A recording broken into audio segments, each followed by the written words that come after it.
حروف مستعلیہ ہر حال میں پر پڑے جائیں گے، جہاں پر بھی آئیں، جس حالت میں بھی آئیں، متحرک ہوں، ساکن ہوں، مشدد ہوں، حروف مستعلیہ ہر حالت میں پر پڑے جائیں گے۔ کیوں؟ کیونکہ ان کے اندر صفت استعلاء پائی جا رہی ہے، صفت لازمہ پائی جا رہی ہے، اور صفت لازمہ کسی سبب کی محتاج، اور حروف مستفیلہ جو ہیں وہ سارے کے سارے باریک پڑے جائیں گے، ٹھیک ہے۔ اور صفت استفعال یہ بھی کون سی صفت ہے؟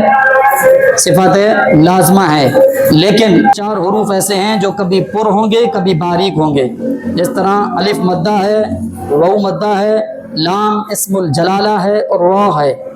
یعنی کہ یہ چار حروف ایسے ہیں، کبھی پر ہوں گے، کبھی باریک ہوں گے، لیکن ان کو پر اور باریک پڑھنے کے الگ الگ اصول اور قواعد ہیں۔ الف اور واو مدہ یہ اپنے پر اور باریک ہونے میں اپنے ماقبل کے تابع ہوں گے۔ الف اس وقت پر پڑھا جائے گا جب الف کا ماقبل پر ہوگا، یعنی الف سے پہلے والا حرف جب پر ہوگا تو الف، اگر الف مدہ سے پہلے والا حرف باریک ہوگا تو الف مدہ۔ اسی طرح واو مدہ ہے، واو مدہ کا ماقبل، واو مدہ کا پہلے والا حرف اگر پر ہے تو واو مدہ بھی، اور واو مدہ سے پہلے والا حرف اگر باریک ہے تو واو مدہ بھی۔ جیسے قالو، قالو، اب قالو کے اندر قاف بھی پر ہے اور الف مدہ بھی۔ الف مدہ کیوں پر ہے؟ کیونکہ الف مدہ کا ماقبل پر ہے، اس لیے الف مدہ پر پڑھا جا رہا ہے۔ اللو، لو کے اندر واو مدہ پر ہے یا باریک؟ باریک ہے۔ کیوں؟ اس کا ماقبل جو ہے وہ باریک ہے، اس لیے واو مدہ یہاں پہ باریک۔ قومو، کیا؟ قومو، اب قومو کے اندر، قو کے اندر جو واو ہے یہ پر پڑھا جائے گا یا باریک؟ پر پڑھا جائے گا۔ کیوں پر پڑھا جائے گا؟ کیونکہ اس کا ماقبل پر ہے۔ تو الف مدہ اور واو مدہ اپنے پر اور باریک ہونے میں اپنے ماقبل کے تابع ہیں۔ اگر ان کا ماقبل پر ہے تو یہ بھی پر پڑھے جائیں گے، اگر ان کا ماقبل باریک ہے تو یہ بھی۔ یہ بالکل آسان قاعدہ ہے۔ آگے ہے لام اسم الجلالہ۔ کیا؟ لفظ اللہ کے مشدد لام کو لام اسم الجلالہ کہتے ہیں، یعنی جو اللہ، لفظ اللہ ہے اس کے اندر جو لام ہے مشدد لام، اسی لام کو کہتے ہیں لام اسم لام اسم الجلالہ۔ لفظ اللہ کے مشدد لام کو لام اسم لفظ اللہ کا لام اس وقت پر ہوگا جب لفظ اللہ سے پہلے زبر ہو یا پیش ہو، تو اس صورت کے اندر لفظ اللہ کا لام جو ہے وہ پر پڑھا جائے گا۔ جیسے اللہ، کیا؟ اللہ،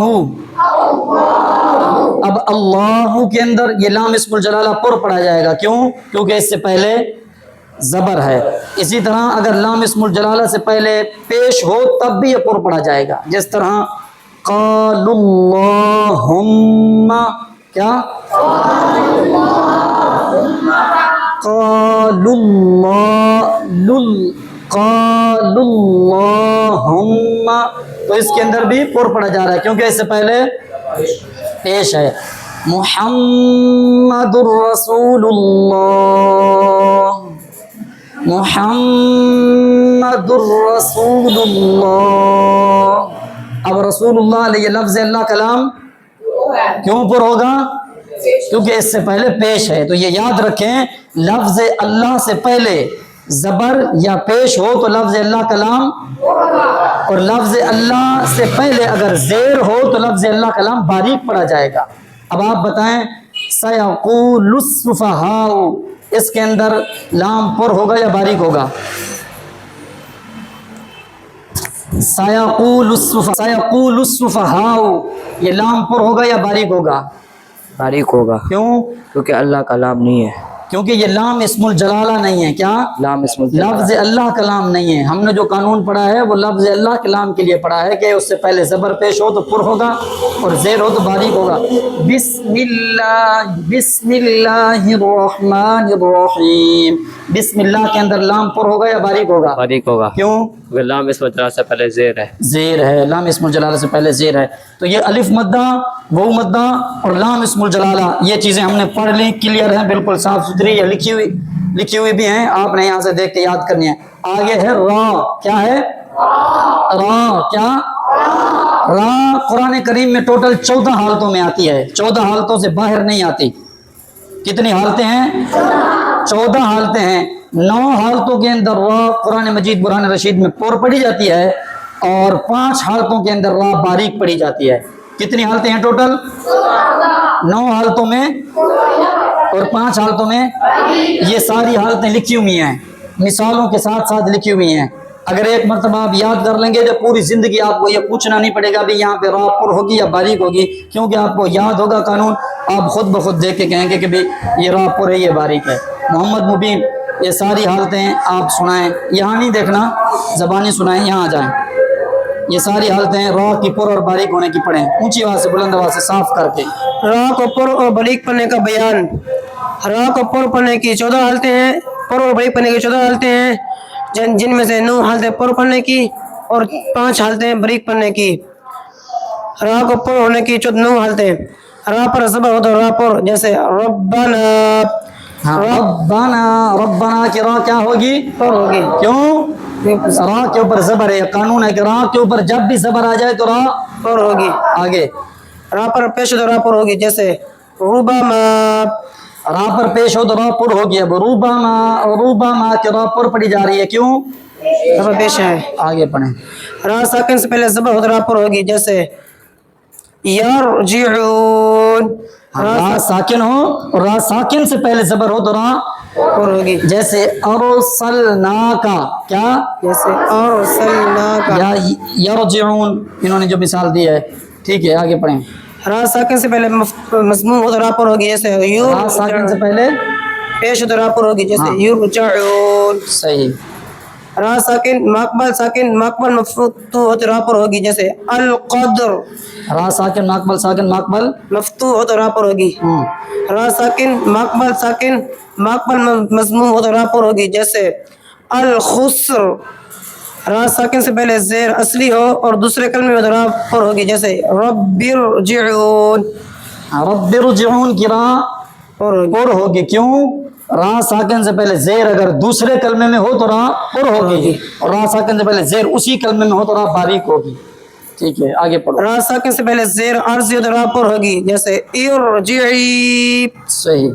را ساکن سے پہلے زیر اصلی ہو اور را کے بعد حروف مستعلیہ میں سے کوئی حرف اسی کلمے میں تو را پر ہوگی، جیسے مرصاد. را کو باریک پڑھنے کی 5 حالتیں ہیں. را کے نیچے زیر اور را باریک ہوگی. را ساکن سے پہلے زیر اور را باریک ہوگی، جیسے آرینا فرعون. را ساکن سے پہلے زیر اصلی ہو اور اسی کلمے میں ہو تو را باریک ہوگی، جیسے فرعون. را ساکن سے پہلے ایسی را جس میں ملا کیا جائے تو وہ را بھی باریک ہوگی، جیسے مجریہا. ایک را رہ گئی ہے، را کی ایک حالت. را ساکن سے پہلے اگر یا ساکن ہو تو را باریک ہوگی، جیسے خیر، کیا؟ جیسے خیر. را ساکن سے پہلے یا یہ باریک ہونے کی حالتیں تھی. را پر زیر ہو تو را باریک. را ساکن سے پہلے زیر ہو تو را باریک. را ساکن مقبل مکسور ہو تو را باریک. بالکل آسان ہے. ٹھیک ہے بھائی، شاباش بیٹھ جائیں. نون ساکن اور تنوین کے 4 قاعدے بلند ہیں. آواز سے پڑھیں تاکہ سب کو آواز سنائی دے. نون ساکن اور تنوین کے 4 قاعدے ہیں: اظہار، ادغام، اخفاء، اقلاب. اظہار کا معنی ظاہر کرنا، حرف کو اس کے اصل مخرج، تمام صفات لازمہ اور عارضہ کے ساتھ بغیر کسی تبدیلی سے ادا کرنے کو اظہار کہتے ہیں. اظہار کب ہوتا ہے؟ نون ساکن اور تنوین کے بعد حروف حلقے میں سے کوئی حرف آ جائے تو اظہار ہوتا ہے، جیسے علی. ساکن اور تنوین کا اظہار ہوگا. نون ساکن اور تنوین کا اظہار ہوگا، جیسے علیم خبیر. ٹھیک ہے آگے پڑھیں. ادغام کا معنی داخل کرنا، ایک حرف ساکن کو دوسرے حرف متحرک میں ملا کر اس طرح پڑھنا کہ دونوں مل کر ایک ایسا مشدد ہو جائے جو ایک ہی مرتبہ ادا ہو. ادغام کب ہوتا ہے؟ نون ساکن اور تنوین کے بعد حروف یرملون آ جائے تو نون ساکن اور تنوین کا ادغام ہوگا. یرملون میں سے کوئی حرف آ جائے، حروف یرملون میں سے کوئی حرف آ جائے تو نون ساکن اور تنوین کا ادغام ہوگا، جیسے من یقول. ٹھیک ہو گیا. ٹھیک ہے بھائی بیٹھ جائیں، آپ کو آتا ہے. ادغام کی اقسام. ادغام کی 3 قسمیں ہیں: ادغام مثلین، ادغام متجانسین، ادغام متقاربین. ادغام مثلین. مثلین کا معنی ایک ہی قسم کے 2 حرف. ادغام مثلین کب ہوگا؟ جب